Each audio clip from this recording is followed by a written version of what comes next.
გავიხსენეთ ის ტრაგედიები, რაც ხდებოდა და რა სიტუაციაც იყო და აი საზოგადოება დაახლოებით ესეთი ფრაზა თქვით, რასაც უშვებს ის სიტუაცია ხორციელდება სახელმწიფოში და აი როცა საზოგადოება მზად არ არის და ჩემის აზრით 20 წელია მზად არ იყო და შეიძლება ითქვას, რომ ალბათ დასაწყისი ვერც იქნებოდა, იმიტომ რომ აბსოლუტურად სხვა მდგომარეობიდან უცებ აღმოჩნდა მოუმზადებლად სხვა სიტუაციაში, რომ აი ვეღარ აეწყო საზოგადოება და მით უმეტეს შემდეგ მოვიდა ნაციონალური მოძრაობა სააკაშვილის ხელმძღვანელობით, რომელმაც გამოიყენა, მე ვიტყოდი, ეს სიტუაცია სრულიად გააზრებულად, ეს ჩანს, ის დონე არ იყო ისინი, რომლებსაც ვერ მივხვდარიყვნენ, რომ როგორ უნდა ქვეყანა აშენდეს და საზოგადოება გამოსწორდეს და აი თქვენი აზრი მაინტერესებს, თქვენ გადაიტანეთ ამდენი უსამართლობასაც ვერ დააქვე რა, თქვენ რა ვიცი რა, საზოგადოებაში ერთ-ერთი დამსახურებული ადამიანი და მანამდეც ისეთ მდგომარეობაში იყავით, რომ თითოეულ ადამიანი თუ ახერხებდა ამ სამართლიან ომის სამსახურს და აი იმ პროცესში რომ უნდა დაფასებულიყო თქვენი რა ვიცი ეს მოღვაწეობა პირიქით დაგსაჯეს, რის გამო არ ვიცით რა. ხო და აი რა სიტყვით ამ პერიოდში, აი რა იყო ეს პერიოდი საქართველოსთვის და რატო იყო, აი რა იყო შინაარსი აი ამ რაციონალური მოძრაობის იდეოლოგიის შინაარსი რა იყო არასწორი.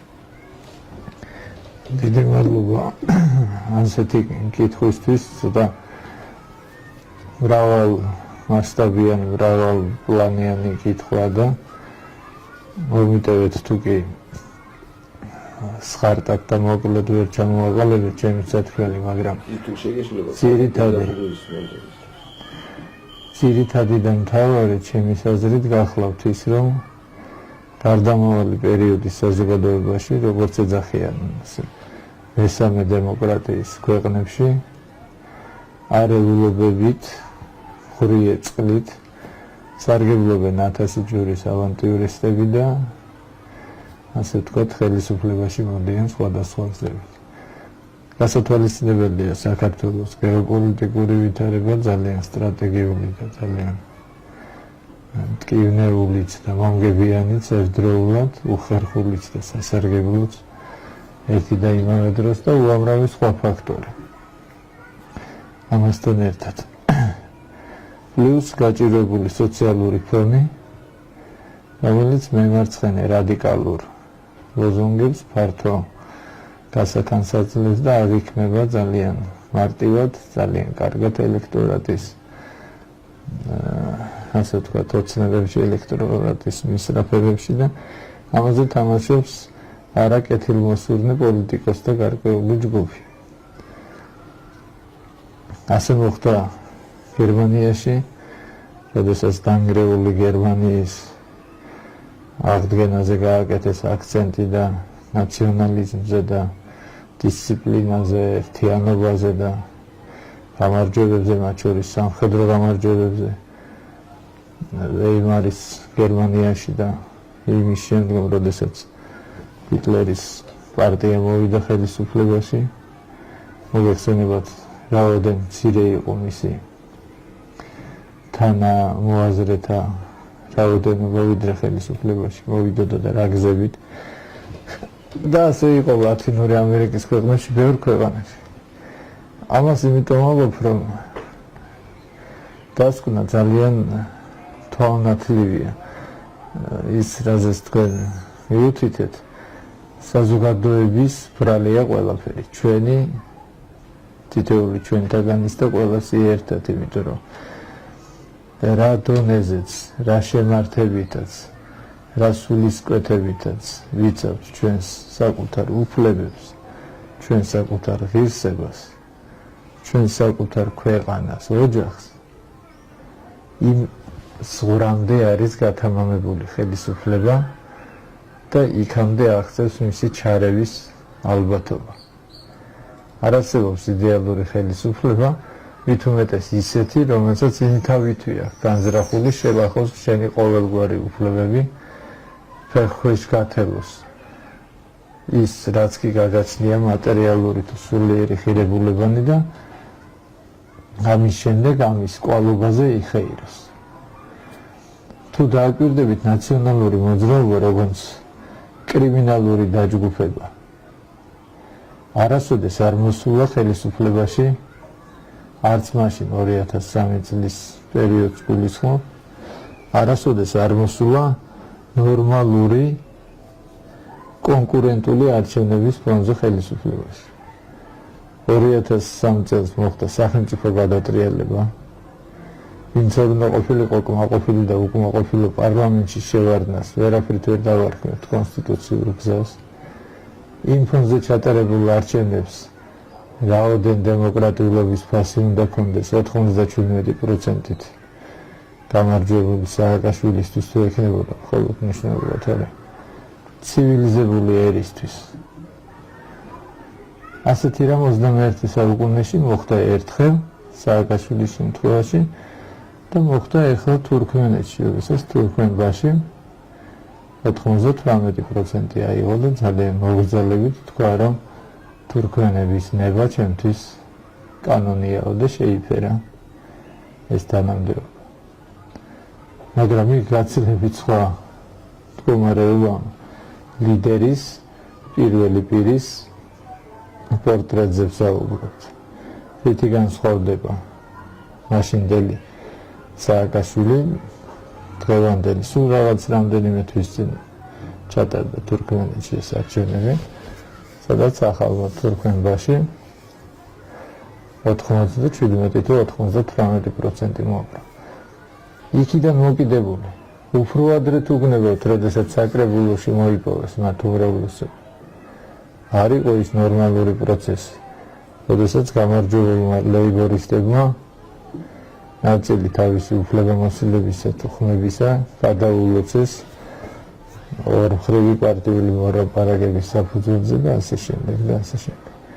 ყველა შემდგომ არჩევნებს დაღივით თან ახლავს დაყალბება, ფალსიფიკაცია, სპეცნაზის დაცემები საარჩევნო უბნებზე, ვითომ გადადგომა მანიფესტაციის დარბევის და დახვრეტის შემდეგ მერე ამ ფონზე თავიდან უფლებამოსილებებში მოსვლა სხვა რა გადარჩენოდა, უნდა გადამდგარიყო, კი არ უნდა დაგვამადლო რომ გადადექი.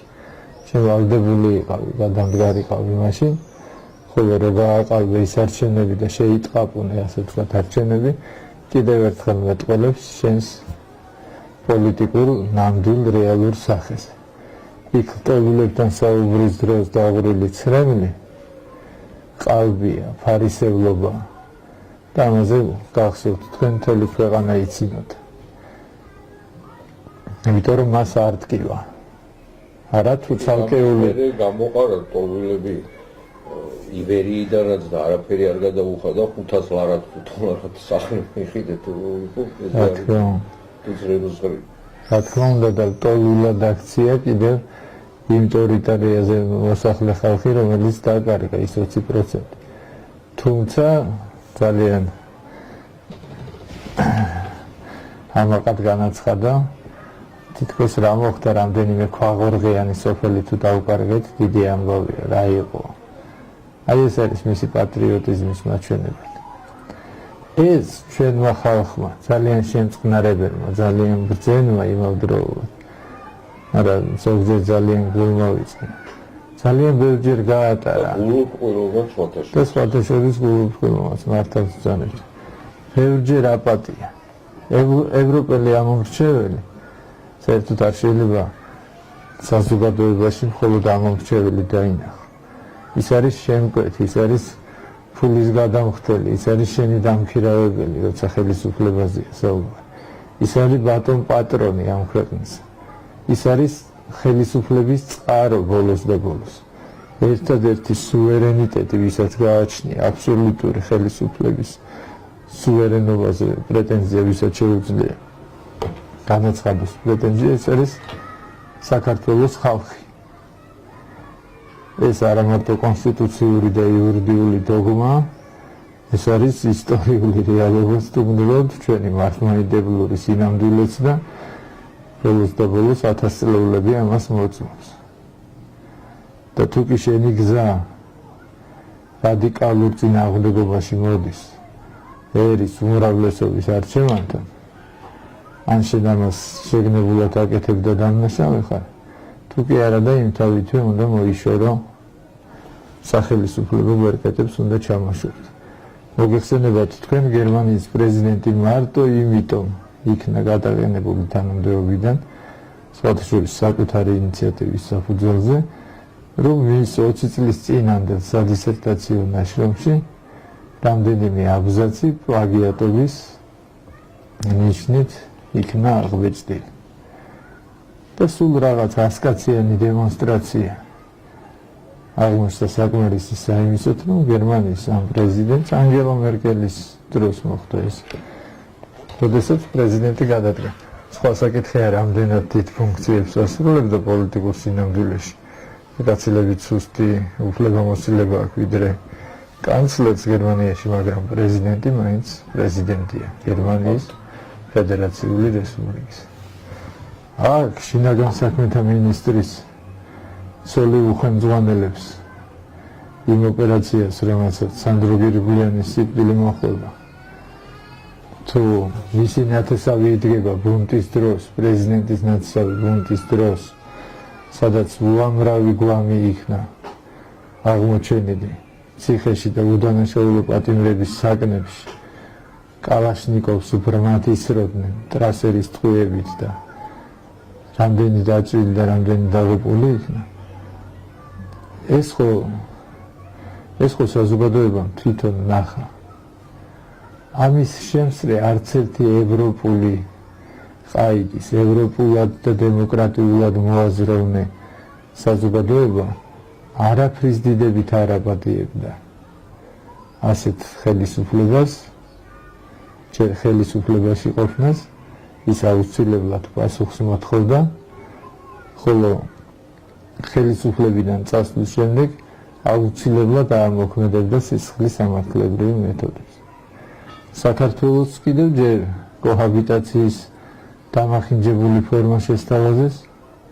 კოჰაბიტაცია არ ესწავლება საქართველოს ტოლერანტობის ერთ-ერთი ფორმა ოღონდ პოლიტიკურ ჭრილში, ურთიერთპატივისცემა, კომპენსიური ურთიერთგაგება და ის თუ სადმე შეიძლება იდეალი ყოფილიყო, ის იყო საქართველოს, სადაც ეკლესიების მარტო განლაგებას რო გადახედო საკულტო დაწესებულებების განლაგებას, იქვე მიხვდები რაოდენ განსხვავებული კონფესიის ხალხი ცხოვრობდა და როგორი იყო ტოლერანტობის დონე ჩვენთან.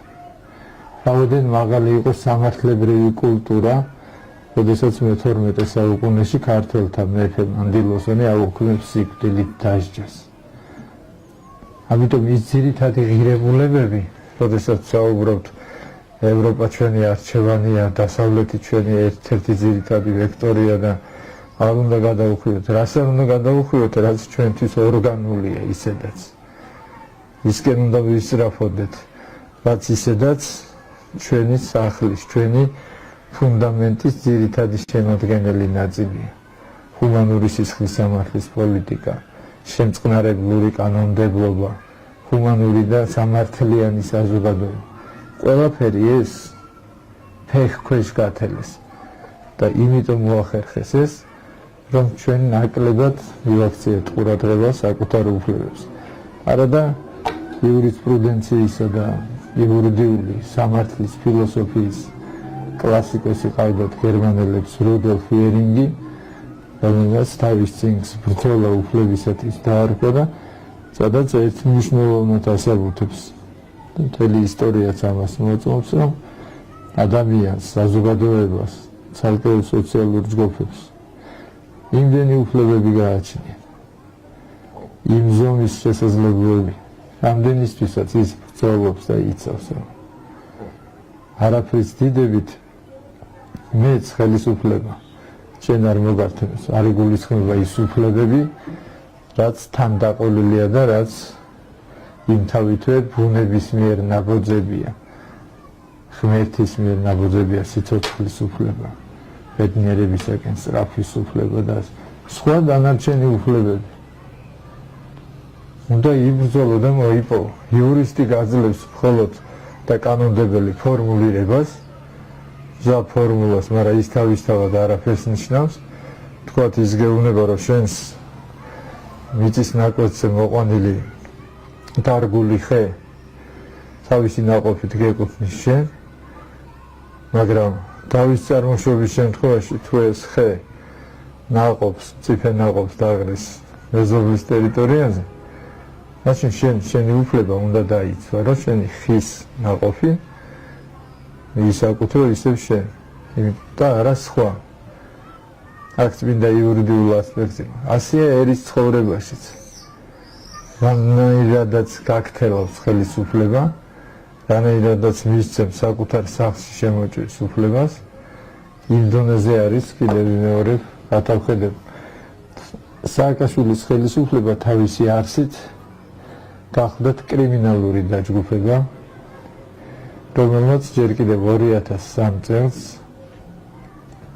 არ განვითარდებოდა ანტიკონსტიტუციური გზით მოვლენები, თუ კი ნაცმოძრაობის თავკაცი მიხეილ სააკაშვილი ამ ფონზე თავმაც შემიძლია თქვა, რომ ის არის რამდენიმე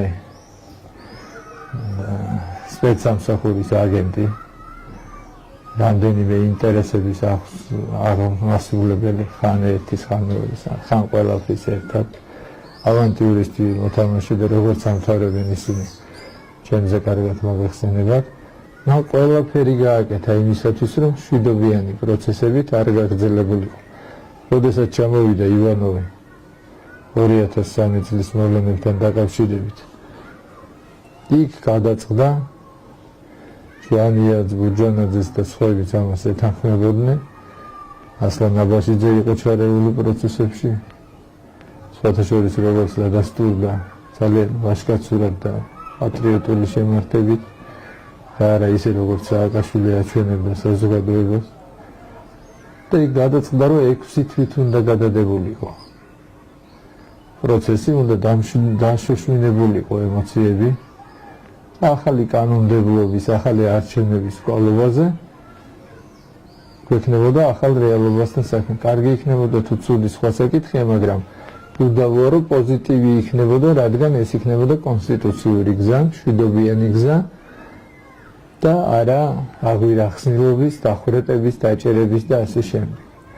ერთადერთი ვინც უარყო ეს გზა ივანოვის გაფრენისთანავე აქედან, ეს იყო მიხეილ სააკაშვილი, რომელმაც გააგზავნა ბანდები, ნარკოტიკებით გაჟღენთილი ახალგაზრდები, რომლებიც სხვათა შორის იარაღებითაც იყვნენ შეიარაღებული და პარლამენტის შენობაში იყვნენ.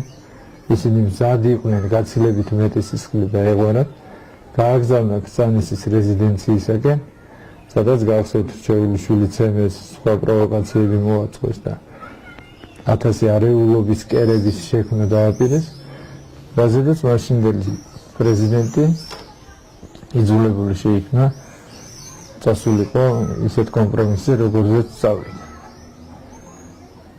ამას ისტორია შეაფასებს, რამდენად სწორი იყო ეს ნაბიჯი თუ არ იყო, მაგრამ მან ასეთი ნაბიჯი გადადგა. ყოველ შემთხვევაში ეს არის გაცილებით პოზიტიური ნაბიჯი, ვიდრე სისხლისღვრა, არეულობა და ქაოსი. მაგრამ ყველა შემთხვევაში, ყოველ წელიწადს, ყოველ 6 თვეში ერთხელ, თუ არ დაიღურებოდა სადმე სისხლი, თუ არ ჩატარდებოდა სადმე სპეცოპერაცია, თუ არ დაიზაფრებოდა რომელიმე სოფელი, თუ ვეტრფენებიდან არ დაბობავდნენ სოფლებს, არ დაჭრიდნენ 4 წლის ბავშვს, არ დაწვავდნენ მოხუცებულ ადამიანს სვანეთში, თუ კი არ შეუვარდებოდნენ ეკლესიას, არ დაანგრევდნენ მის კარიბჭეს, არ დააპატიმრებდნენ 150-მდე ადვოკატს, სასულიერო პირებს, ჩვეულებრივ მოქალაქეებს, მთელს ოჯახებს, სერეკიძის დედას და მამას, მაგალითად 9 კლასელი სერეკიძეს, რომელსაც ძველ ბიჭობის ეტალონად აცხადებდა სააკაშვილი განათლების მუშაკებთან შეხვედრის დროს და ყველა სასამართლო პროცესს ბოლომდე ჩაყვარი, როგორმე ეს ბიჭი გაეთანგათ და გაენადგურებინათ. მერე, როდესაც მშობლებს სტრასბურგიდან განაჩენის საბუთების გამოტანა თხოვეს მშობლებს, ეს უნდა იცოდეს ხალხმა, რა საშინელებასთან მქონდა საქმე. ფერს ავიწყდება. მის მშობლებს თხოვეს განაჩენის გიორგი ამ დროს გადასარევად იქცევა უმაღლესი აბარებს ციხიდან. არ ეპუება უსამართლობას. 15 წლის დაჭერილი ბიჭი, რომელსაც 10 წელი მიუსაჯა. მშობლებს ეუბნებიან გამოიტანეთ სტრასბურგიდან საბუთები და ჩვენ გიორგის გავათავისუფლებთ მაშინვე.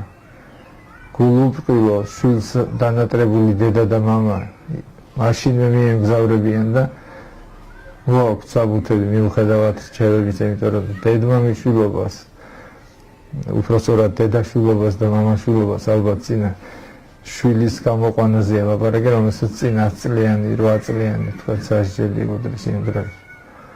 გამოიარეს ფრანკფურტის და სტრასბურგის აეროპორტები, თუ არ მახსოვს, 2 აეროპორტი. და თბილისში ორივე ცოლქას აღმოაჩნდა დიდი ოდენობით ნარკოტიკი ჯიბეში. იჭერენ და იქვე ლაპარაკობენ. შვილს რა თქმა უნდა არ უსვევენ და მამას ეუბნებიან, აიღე შენ თავზე, თორე ორივეს ძალიან დიდ. მამა რა თქმა უნდა აღიარებს, იმიტომ რომ ოჯახიდან ერთი ადამიანი მაინც დარჩეს გარეთ. თუმცა იმ ხალხს მაინც 5 წლიან პირობით სასჯელს უშია. ისე იშვებენ გარეთ, რომ ხმა არ ამოიღოს, რომ ქუჩაში სიარულის ეშინოდეს. და ამანათის გადაცემა ციხეში მისთვის პრობლემა იყოს. მამას ცალკე ათავსებენ ციხეში 20 წლით თუ დიდი ხნით და შვილს კიდევ იმ სასჯელზე უმატებენ და უმატებენ. სტრასბურგში იმედები ამოიწურა, იმიტომ რომ განახლება არ ხდება. ცოტა ხნის შემდეგ ზერეგიძის მამა, რომელიც სასჯელს იხდის, ვითომ და გაუმართავი ელექტროგაყვანილობის გამო გარდაიცვალა ციხეში. აი როგორ უსწორდებოდა 15 წლის ბავშვს სააკაშვილის ხელისუფლება, პირადად თვითონ სააკაშვილი. თუ თქვენ როგორ ჟურნალისტი, თუ მე როგორც იურისტი, ან ჩვენი კოლეგები ბოლო 50 წლის მსოფლიო სასამართლო პრაქტიკიდან ერთ ფაქტს გამისახელებენ ანალოგიურს, მე ქედს დაურხი და აღარასოდეს აღარ გამოვხდები არც ტელეეკრანზე და არც შემას გამოვთქვამ საჯაროდ. აი აქ მაქვს რამდენიმე ტომი ცნობილი ამერიკელი სამართლის ისტორიკოსისა, რომელსაც ქვია პოლიტიკური პროცესების ისტორია დასავლეთში. ქრისტეს, იუდას და პილატეს სასამართლოს ხდომიდან მოკიდებული ვიდრე მე-20 საუკუნემდე. რევოლუციების დროს გამართული პროცესები, მარატის, დალტონის და სხვების წინააღმდეგ პოლიტიკურ პროცესებზე ლაპარაკი. რუსეთში ანალოგიურ სისასტიკეს, ანალოგიურ არაადამიანობას ვერსად ვერ ნახავთ. ფაშისტების დროს 1934 წელს დიმიტროვი გერმანულმა სასამართლომ გაამართლა ბერლინში ერთ-ერთი რაიონის სასამართლო ბერლინის. ხოლო საქართველოს სააკაშვილის 9 წლიანი სისხლიანი აღვირახსნილი მმართველობის დროს გამამართლებელი პროცენტი იყო 0,001. აი შეადარეთ ეს. ესე იგი შეგდებულად შიშის სინდრომის დასაწყისად რომ სახელმწიფოებას გაეჭრა. დიახ. და ეს მოახერხა კიდევაც ამდენი ხანი სხვანაირად ვერ გაძლიერდა. ეს იყო გამიზნული, აი გათვლილი კონცეფცია. აი რა უნდა ქნას საზოგადოება. აი დღევანდელი მდგომარეობით უკვე დიდი რაოდენობის ხალხი უკმაყოფილი არის რა. იმიტომ რომ არ მოხდა ჯერ ესეთი პირველ რიგში აი ამ წუთას ჩვენასაც ვახერხებთ ანალიზი. რა იყო რომ გაანალიზოს ადამიანმა რა იყო ჯერ მივხვდეთ მთელი საზოგადოება რომ თუნდაც იმიტომ რომ არ გავიმეორეთ შეცდომა მეორე აი სისხლის სამართლის შეუულებრივი საქმეები რომელიც აი ახლა რაც თქვით მართლა უმრავლესობას ანალოგია რა აქვს ესეც თითქოს არაფერი არ ყოფილა და ნუ ადამიანები ახლა რა ვიცი ივიწყებენ და მით უმეტეს სოციალური გარემო კატასტროფული, რომელიც ალბათ არც აინტერესებს, იმიტომ რომ ჩვეულებრივ ადამიანს რა უნდა მოთხოვო, იმაზე იფიქრე, როცა სახლში შვილი შეუტანოს საჭმელად და თქვენი აზრით, აი რა შეიძლება, რა პრევენცია, აი შემდეგ არჩევნებზე უკვე ეს ფრაზაც სასაცილოა რა, ისეთი მდგომარეობაა საქართველოში ამ 20 წლის განმავლობაში, შემდეგ არჩევნებში. აი რა უნდა მოხდეს თქვენი აზრით, რომ სიტუაცია რაღაცა გამოსწორდეს, დაიძრეს თუ აი რა ვინ უნდა გააკეთოს, რა უნდა გააკეთოს მოქალაქეებმა, თუნდაც გარკვეულმა რაოდენობამ, რას ვიტყვით? ჩემი აზრით თქვენ კითხვაში იმალება გამოსჭვის, ასე ვთქვათ, ის ნობელი ისტორიული სინამდვილე, რომ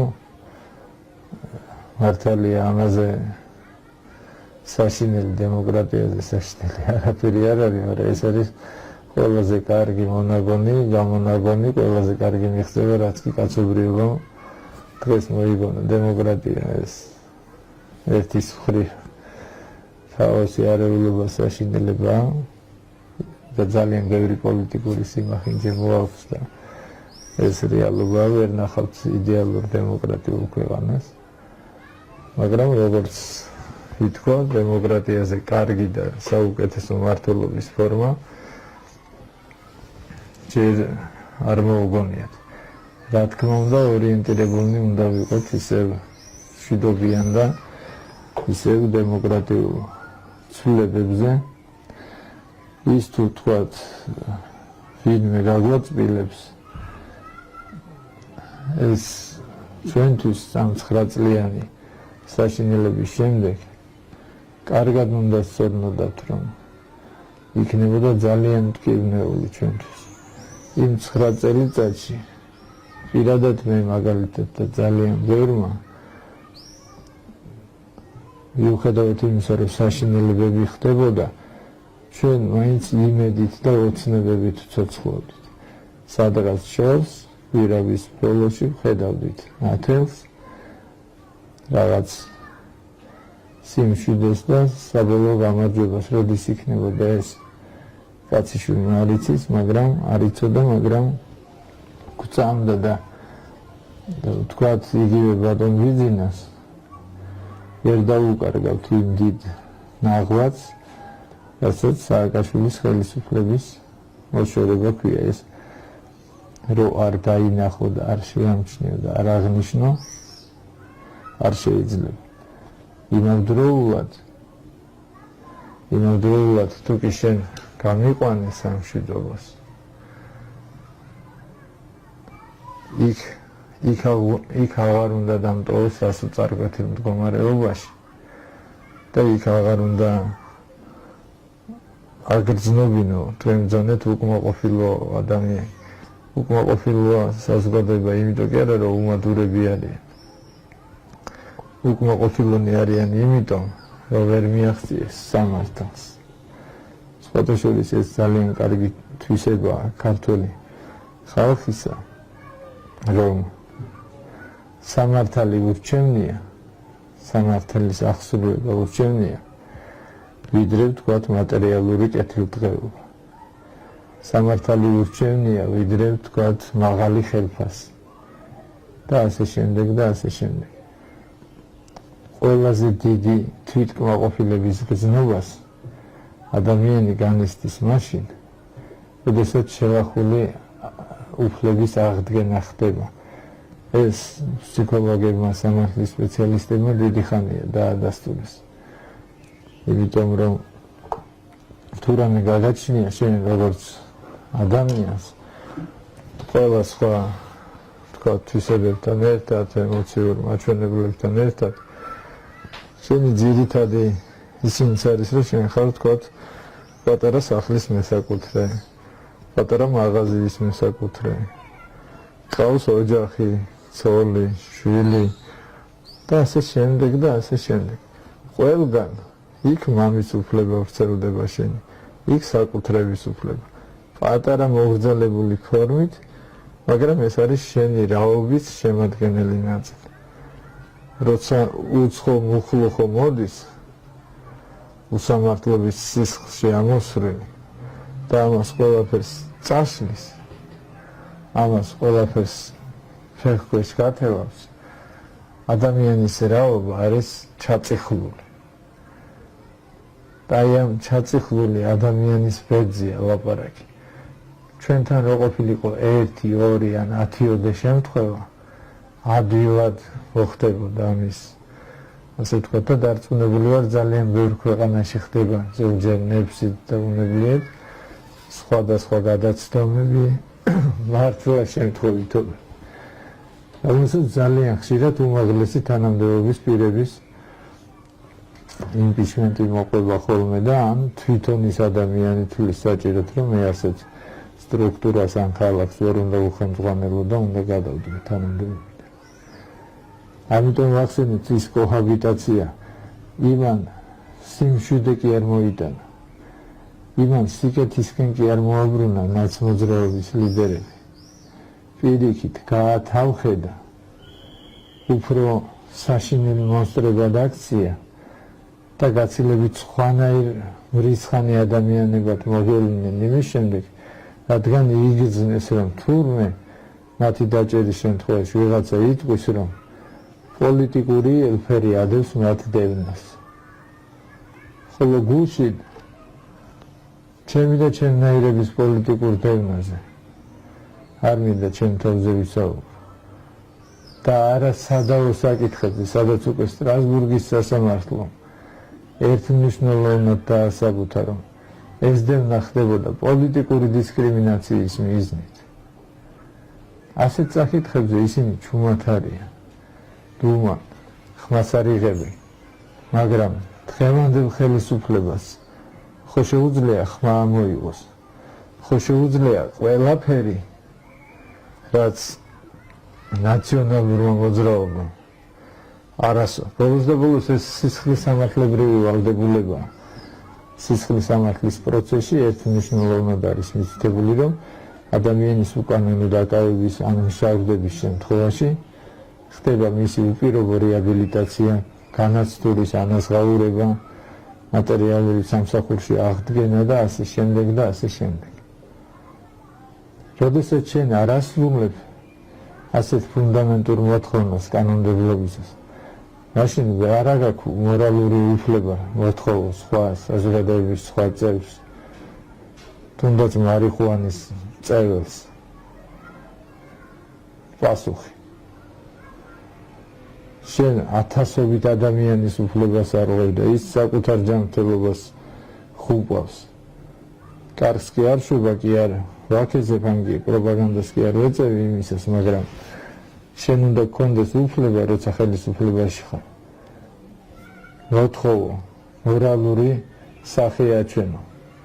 წინააღმდეგ შემთხვევაში შენ კარგავ ხმებს და შენ ძალაუნებურად თუ კი ძალით ინარჩუნებ ხელისუფლებას, ხდება შენი დეგრადაცია და ავტორიტარიზმისკენ უნებლიე წასვლა.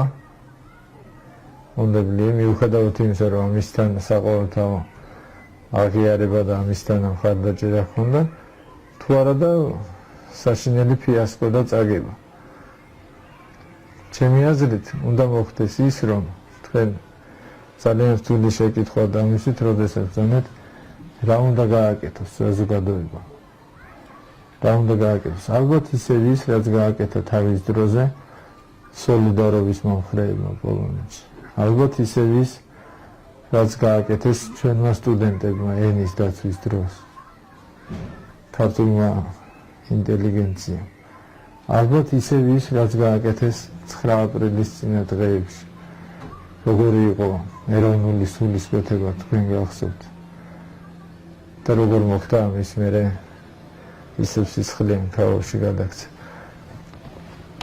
ჩვენ უნდა შევქმნათ რატომღაც გვერიდება ახალი ფორმების და ახალი მეთოდების შემუშავება. თუ კი სადმე არასამთავრობო ორგანიზაციას მოკრავთ ტყუს, ჩემს ახლობლებს, მეგობრებს, ნაცნობებს, უკვე როგორც კი ახსენებ რომელიმე არასამთავრობო ორგანიზაციას, იმ წუთში ხიმილი გადაეფინებათ ხოლმე სახეზე და მეკითხებიან, ეს რომელია, ვისგან ფინანსდებიან, რომელი ქვეყანა ან ორგანიზაცია ფინანსებს. დისკრედიტაცია. მართალიც არის, იმიტომ რომ უმრავლესობა დისკრედიტირებულია გრანტებით, იმ გრანტების არამიზნებრივი ხარჯით, მათი შემოწმების უფლება არავის არ აქვს. მათ მიერ აგრეთვეანობა და საზოგადოებრივი კონტროლი არ არსებობს და ასე შემდეგ. უნდა შევქმნათ ქართული სულისკვეთების არასამთავრობო ორგანიზაციები, უბნების, რაიონების, პატარა რგოლები დონეზე, შევქმნათ ეს გავაფართოვოთ და ყველამ როცა საჭიროა ეს იქნება ერთგვარი მამოძრავებელი ძირითადი ძალა, რომელიც სხვადასხვა დროს, სხვადასხვა ვითარებაში მერწმუნედ თავის სიტყვას იტყვის. უნდა მოხდეს მე ცალკე, თქვენ ცალკე, ერთმა მეზობელმა ცალკე, მეორე მეგობარმა ცალკე, უნდა ავიღოთ საკუთარ თავზე, საკუთარ მეგობრებთან, 5 კაცთან, 10 კაცთან, ვიყვარს ჩვენი ქვეყანა. მოდი ჩვენ აი ეს 10 კაცი ყოველკვირა დღეს 10 საათზე ვაკის პარკში შევიკრიბოთ და ვისაუბროთ ამ საკითხებზე, რა ვქნათ ხვა. მერე დაუკავშირდეთ, ან მოუწოდოთ სხვა მეგობარს, შევქმნათ იგივე ასეთი 10 კაციანი ჯგუფი. შეიძლება ეს ერთგვარად უტოპიურად ჟღერს ქართულ პირობებში და ჩვენ იმიტომ რომ ზოგს დააგვიანდება იმ 10 საათის შეკრებაზე, ზოგს არ ძალია, ზოგს დაავიწყდება ზოგი ტელეფონით შემოგვითვლის, რომ თქვენთანა ვარ და თქვენიც წარმატებებს გისურვებთ. მაგრამ მერწმუნეთ, საბოლოო ჯამში თუ კი მხარ დავდგებით, აი ეს ბრძოლა უფლებისათვის, რაზედაც საუბრობთ, გააგვირდება კიდეც და ეფექტიანიც იქნება.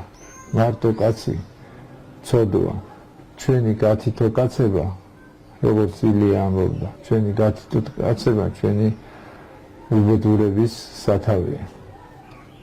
უნდა მოვიშალოთ ეს კომპლექსი.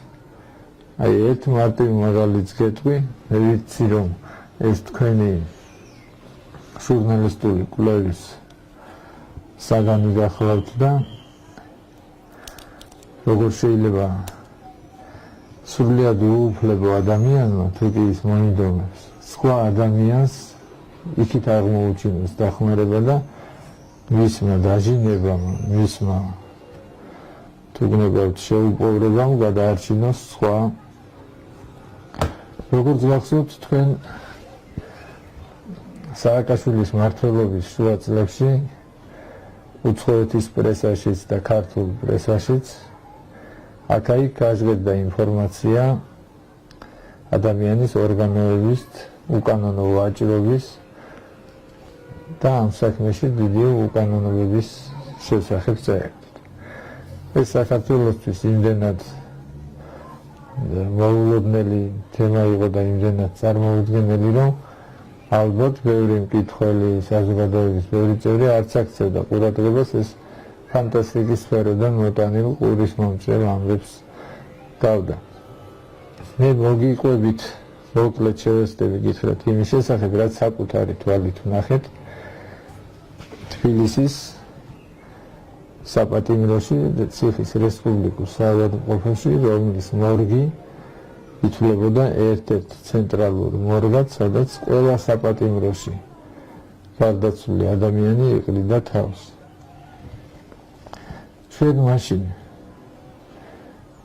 ჩავთვალეთ, რომ ის, რასაც უკეთებდნენ პატიმრებს, ამას აკეთებდნენ გარდაცვლილ ადამიანებს, ან მომაკვდავ ადამიანებს, ეს კიდევ საკითხავია, იმიტომ რომ ამის ზუსტი მონაცემები ჩვენ არ გაგვაჩნდა. ჩვენ გვეგონა, რომ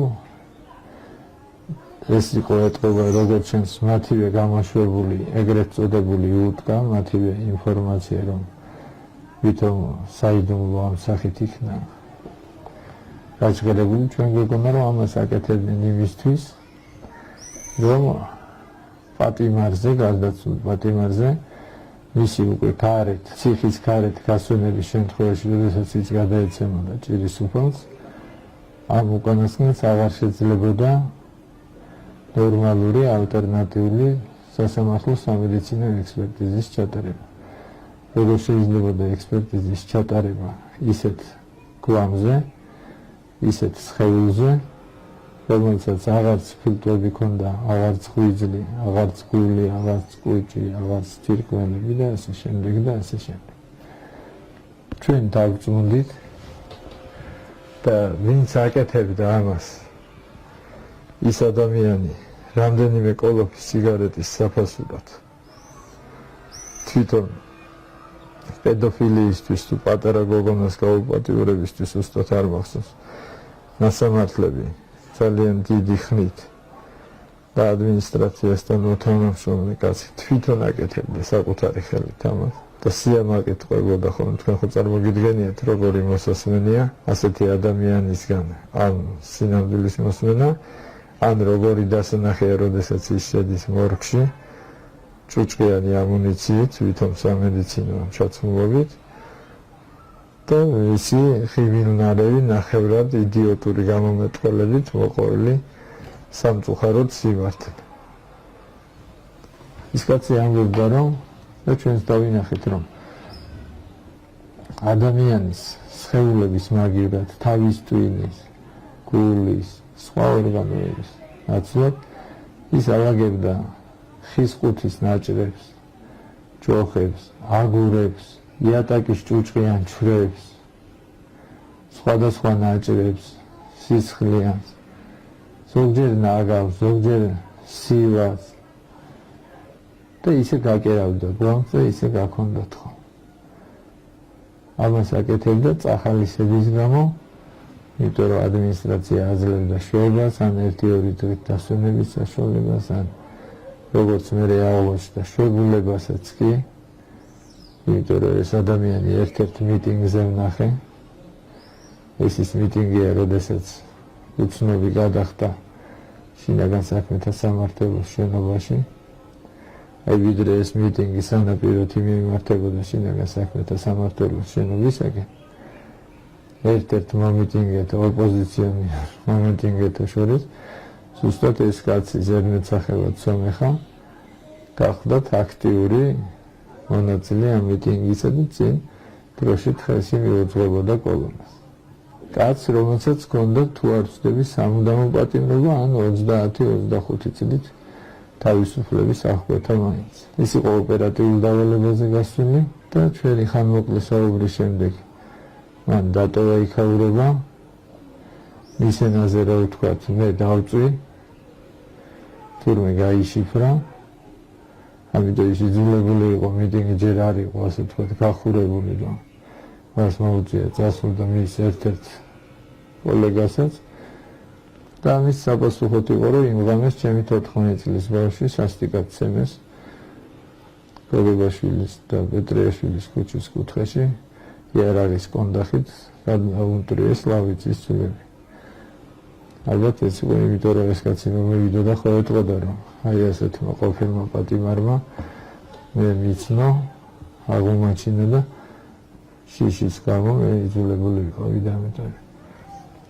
როდესაც მივედით, ბატონო დავით, როდესაც ერთ-ერთ უკეთილშობილეს ადამიანს სრულად ტყუილად დაჭერეს აბაშის ყოფილ გამგებელს, რომელიც სასჯელს 4 წლიან თუ 5 წლიან სასჯელს იხდიდა მხოლოდ იმის გამო, რომ აბაშის რაიონის ერთ-ერთ სკოლაში თურმე წყალი ჩადიოდა და იქვე დაწყობილი შიფერის ასე ვთქვათ ნაჭრები არ იყო დაწყობილი დროულად ამ სკოლის შენა. აი ამის გამო აბაშის გამგებელს მიუწოდეს 4 წელი და ეს სასჯელის სწორიც რომ ყოფილიყო და ფაქტიც რომ სინამდვილეს შეესაბამებოდეს ამ კაცის შაურდება არ შეიძლებოდა მისი უმძიმესი დაავადების გამო და საშინელ ყოფაში მიუხედავად საჭიროების წერისა, მიუხედავად იმისა, რომ ის ჰიპერტონიკი იყო, გულის მძიმე დაავადებები და მიუხედავად იმისა, რომ ყველგან დააფიქსირა თავის ის მაინც გაუსაძლის პირობებში ყავდათ. როგორც შევარნაძის ხელისუფლების ერთ-ერთი გადმონაშთი და ნიმუში კორუფციისა. ამიტომ ის ან უნდა მოუყარიყო, ან საშინლად უნდა ეწამებინა. ის კაცი მართლა გარდა იცვალა იქ და ჩვენ იცხოვასთან ერთად ჩვენს მეგობართან, რომელიც ისიც მანდიხტი და სასჯელს და რამდენიმე მეგობართან ერთად რამდენიმე საათის მანძილზე ყარაულობდით მორგთან საიმისოთ, რომ გვამისთვის არაფერი ევნოთ და ნორმალურად გაპატიოსნებული წესით გასულიყო ყველგან. იმის გამო რომ ჩვენ ვიდექით დიდხანს იმ პერიოდში შეუპოვრად არ დავემორჩილეთ არც ბრძანებას არც თხოვნას დაგვეტოვებინა, ეს მაგალითისთვის მოვიყვანე, რომ ერთიანობა, ერთად დგომა აი ისეთ გაუსაძლის პირობებშიც კი რაღაც მცირეოდენ შედეგს გვაძლევს. იმ ოჯახისთვის ალბათ ძალიან დიდი მნიშვნელობის შედეგს, მაგრამ აი ასე და ასე მიიღწევა ერთიანობით, მხარში დგომით და გათითო კაცების მოსპობით. ეს უნდა იტვირთოს ქართველმა ერმა.